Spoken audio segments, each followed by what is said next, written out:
Écoute et parole. Pour écouter, méditer et échanger autour des textes liturgiques du dimanche et des jours de grandes assemblées ecclésiales. Écoute et parole. Pour garder le contact avec la parole de Dieu, où que l'on soit et quoi que l'on fasse. Présenté et réalisé par le Père Kwadou Ledoux.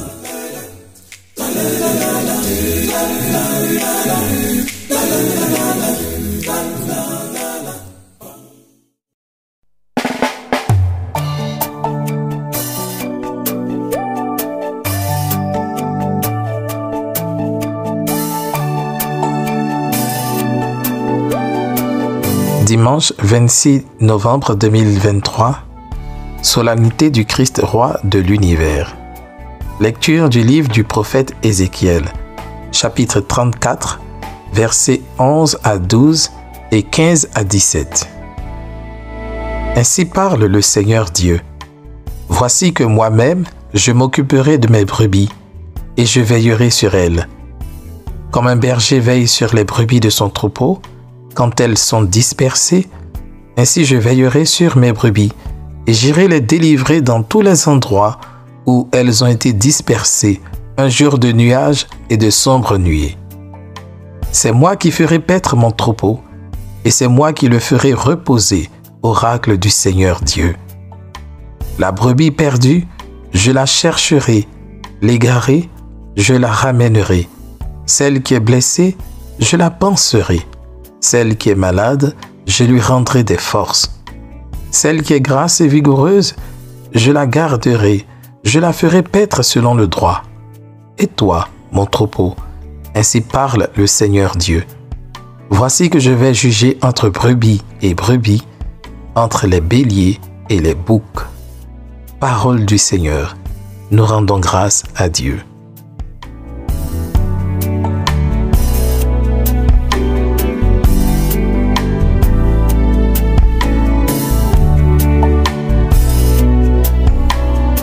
Psaume 22. Le Seigneur est mon berger, rien ne saurait me manquer. Le Seigneur est mon berger, je ne manque de rien. Sur des prés d'herbes fraîches, il me fait reposer. Le Seigneur est mon berger, rien ne saurait me manquer. Il me mène vers les eaux tranquilles et me fait revivre. Il me conduit par le juste chemin pour l'honneur de son nom. Le Seigneur est mon berger, rien ne saurait me manquer. Si je traverse les ravins de la mort, je ne crains aucun mal, car tu es avec moi. Ton bâton me guide et me rassure. Le Seigneur est mon berger, rien ne saurait me manquer. Tu prépares la table pour moi devant mes ennemis. Tu répands le parfum sur ma tête, ma coupe est débordante. Le Seigneur est mon berger, rien ne saurait me manquer. Grâce et bonheur m'accompagnent tous les jours de ma vie. J'habiterai la maison du Seigneur pour la durée de mes jours. Le Seigneur est mon berger, rien ne saurait me manquer.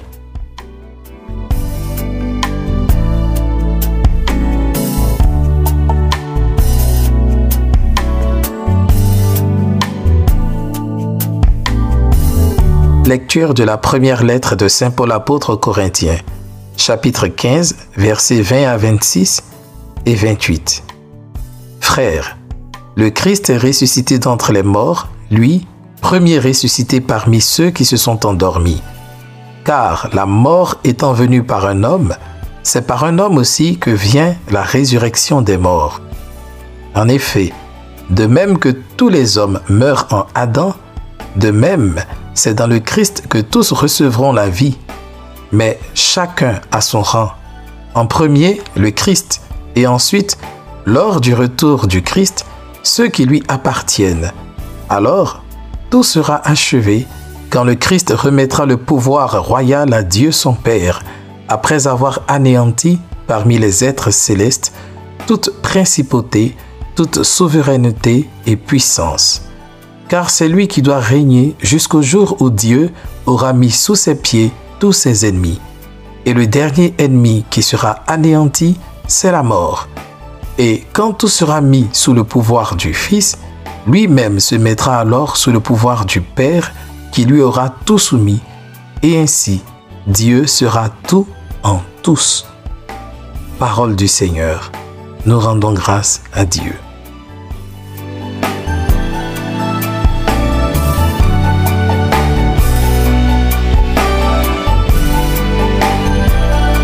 Évangile de Jésus-Christ selon saint Matthieu, chapitre 25, versets 31 à 46. En ce temps-là, Jésus disait à ses disciples, « Quand le Fils de l'homme viendra dans sa gloire, et tous les anges avec lui, alors il siégera sur son trône de gloire.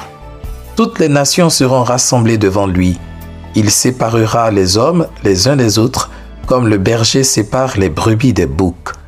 Il placera les brebis à sa droite et les boucs à gauche. Alors le roi dira à ceux qui seront à sa droite, « Venez les bénis de mon Père, recevez en héritage le royaume préparé pour vous depuis la fondation du monde. Car j'avais faim et vous m'avez donné à manger. J'avais soif et vous m'avez donné à boire. J'étais un étranger et vous m'avez accueilli. J'étais nu et vous m'avez habillé. J'étais malade et vous m'avez visité. J'étais en prison et vous êtes venus jusqu'à moi. » Alors les justes lui répondront, « Seigneur, quand est-ce que nous t'avons vu? Tu avais donc faim et nous t'avons nourri? Tu avais soif et nous t'avons donné à boire? Tu étais un étranger et nous t'avons accueilli? Tu étais nu et nous t'avons habillé? Tu étais malade ou en prison?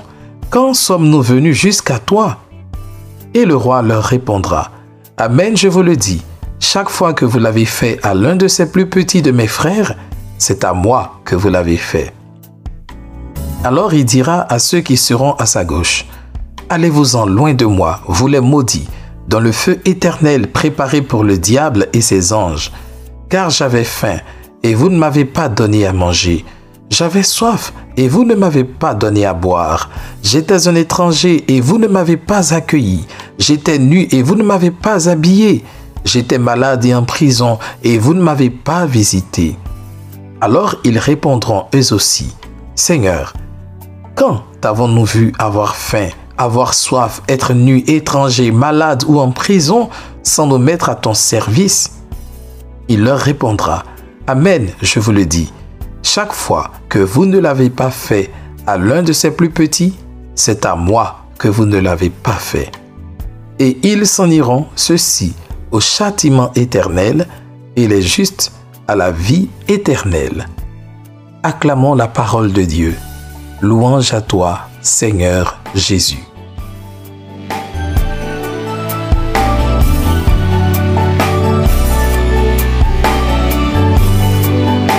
Jésus-Christ, roi berger.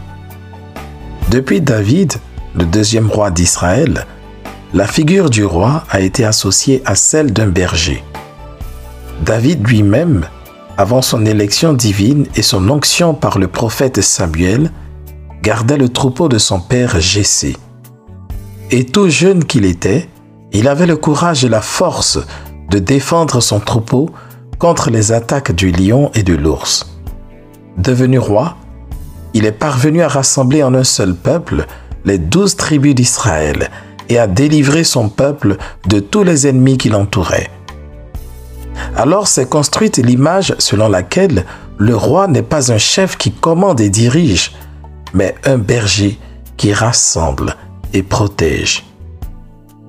Hélas, après Salomon, le successeur de David, les divisions vont naître et les rois qui vont se succéder échoueront à rassembler le peuple de Dieu. Pire, ils vont provoquer sa dispersion, sa déportation à cause de leurs mauvais choix politiques. Alors que le peuple crie sa souffrance et son malheur sur sa terre d'exil, le prophète Ézéchiel livre un message plein d'espérance. Dieu lui-même prend l'initiative de rassembler son peuple, de le racheter.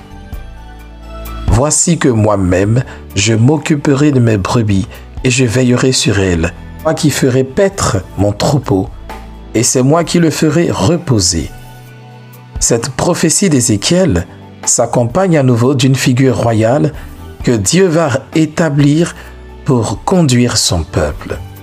Ce roi annoncé, c'est Jésus, le descendant de David. Dieu l'a oint et établi, Christ est Seigneur. Il doit régner jusqu'à la fin des temps. d'où cette image de Jésus-Christ, roi berger, que nous retrouvons dans les textes de ce dimanche. En ce jour du Christ roi de l'univers, nous célébrons le berger de nos âmes, celui qui nous rassemble, nous fait reposer, nous guérit et nous défend. Dans les contrées qui connaissent un régime monarchique, le roi est le symbole de l'unité nationale. Le peuple se reconnaît en lui, autant qu'ils se savent citoyens d'une même nation. De même, chrétiens, nous reconnaissons un unique et même Seigneur, Jésus-Christ. C'est lui qui fait notre unité. Le Christ a toujours voulu une église synodale, c'est-à-dire des hommes et des femmes qui marchent ensemble, animés par une unique et même foi. L'église qu'il rassemble n'est pas un corps d'élite, au contraire. C'est un peuple où les petits, c'est-à-dire ceux qui ont faim et soif, ceux qui sont démunis, les étrangers, les malades, les prisonniers, ont une place privilégiée, sont portés et se sentent frères de ceux qui ne rencontrent pas les mêmes difficultés qu'eux. L'évangile de ce jour nous a bien fait comprendre que le bon pasteur s'identifie aux petits de son troupeau. Chaque fois que vous l'avez fait à l'un de ces plus petits de mes frères, c'est à moi que vous l'avez fait. Nous ne leur faisons pas la faveur d'aller à leur rencontre, mais c'est un honneur pour nous de les aider à se relever de leurs difficultés, car c'est le Christ lui-même que nous trouvons en eux. Comment faire de l'attention aux petits une priorité pastorale? Les brebis du Seigneur ne sont pas seulement celles qui se retrouvent à la messe chaque dimanche, car ses bras s'étendent dans ces associations caritatives portées par l'Église, dans la pastorale auprès des périphéries, Secours catholique Caritas, Banque alimentaire, Épicerie sociale, Société Saint-Vincent de Paul, Repas partagés avec les blessés de la vie, Pastorale de la santé, du migrant et des prisons. Ces œuvres ont besoin de nos dons, certes, mais encore plus de notre engagement bénévole pour que toutes ces personnes découvrent la sollicitude de Dieu. Ce n'est pas une option. Il faut reconnaître que la méfiance menace l'unité du troupeau. Elle nous a parfois poussés à ouvrir des conflits ou à garder nos distances pour avoir la paix et un minimum de sécurité. Aujourd'hui, notre roi et berger veut nous faire entrer dans la confiance. Nous avons besoin de retrouver la confiance dans notre vie, les uns avec les autres. De ne pas rechercher une foi isolée, individualiste, solitaire, car le repli sur soi a pour conséquence la fermeture aux autres. Dans le jugement dernier, ce que Jésus reproche surtout à ceux qui sont à sa gauche, c'est de ne s'être pas ouvert aux autres. Il est important d'éviter de faire le mal, mais encore plus important de faire le bien, surtout à ceux qui seront incapables de nous le rendre. À côté des affamés, des démunis, des malades, il y a dans l'Évangile une forte interpellation à visiter les prisonniers. Il faut reconnaître que ce n'est pas une chose évidente. Et quels prisonniers? Tous les prisonniers? Puis-je être dans la confiance si je suis en présence d'un criminel? Et là, on mesure toute la noblesse et tout le courage dans la démarche de Saint Jean-Paul II, qui est allé à la rencontre de son agresseur. Comment garder un regard humain sur un individu qui ne s'est pas comporté comme tel? Les prisonniers, Jésus les appelle petits frères et il les défend.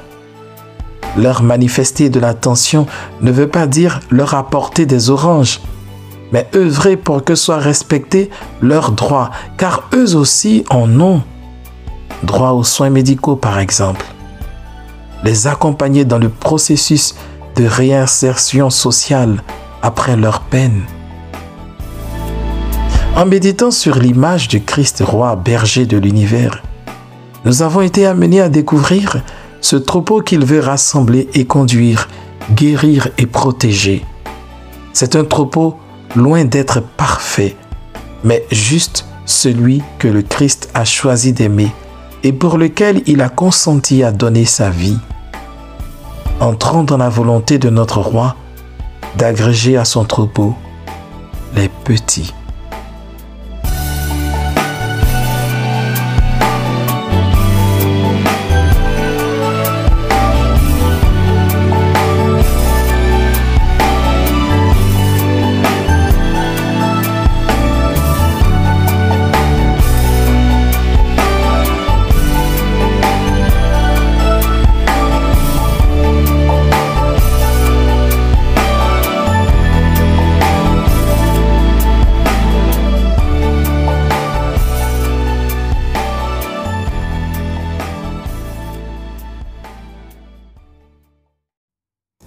Écoute et parole vous a été présenté par le Père Kwadou Ledoux.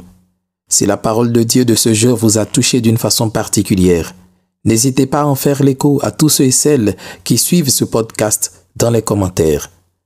Pour suivre les prochaines publications, abonnez-vous au podcast ou rendez-vous sur le site www.père-kwadou-ledoux.net.